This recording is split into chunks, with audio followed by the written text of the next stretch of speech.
এতদিন একটু বৃষ্টি হলেই খিচুড়ি খাওয়ার ক্রেভিং হতো, কিন্তু এই কয়েকদিন এত বৃষ্টি হচ্ছে, ওয়েদার সব সময় গ্লুমি থাকছে, তারপরেও খিচুড়ি কেন কোনো প্রকার ভালো খাবার খাওয়ারই ইচ্ছা হচ্ছে না। বর্তমানে দেশে যে পরিস্থিতির সৃষ্টি হয়েছে, এই কারণে আসলে সবারই মন মেজাজ খারাপ। তারপরেও বিষয়টা যদি এমন হতো যে আমাদের দেশে বৃষ্টিপাতের কারণে এরকম বন্যার সৃষ্টি হয়েছে, তাহলেও মানা যেত। আসলে মানুষের স্বার্থে আঘাত লাগলে তারা কতটা ভয়ঙ্কর হতে পারে সেটারই বহিঃপ্রকাশ আমরা দেখতে পাচ্ছি। মাঝরাতে মানুষ যখন ঘুমন্ত অবস্থায় থাকে, ওই সময় বাঁধ খুলে দিয়ে মানুষের ক্ষতি করা, এটা কোন ধর্ম, বর্ণ, জাতি কারা শেখায় এটা আসলে আমার জানা নেই। মানুষ নিজেদের স্বার্থে কতটা পৈশাচিক ব্যবহার করতে পারে সেটা আমাদের পার্শ্ববর্তী দেশের থেকে শেখা উচিত। একটা কথা আছে, আল্লাহ ছাড় দেন কিন্তু ছেড়ে দেন না। এখন হয়তো আল্লাহ ছেড়ে দিয়ে আমাদের গতিবিধি দেখছেন, কিন্তু যখন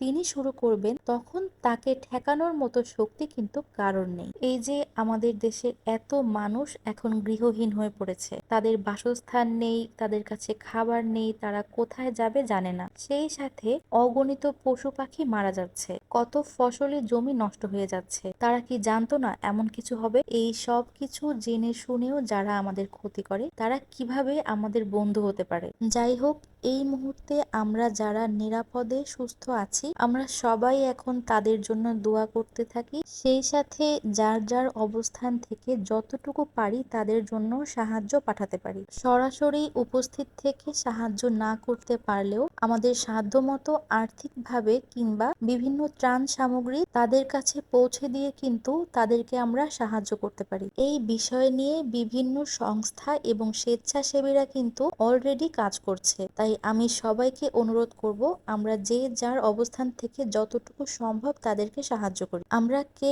কখন কোন বিপদের মুখে পড়ে যাব সেটা কিন্তু আমরা কেউ জানি না। তাই আজকে আপনি যদি অন্যকে সাহায্যের জন্য হাত বাড়িয়ে দেন, কালকে আপনার সাহায্যের জন্যেও অন্যেরা হাত বাড়িয়ে দিবে।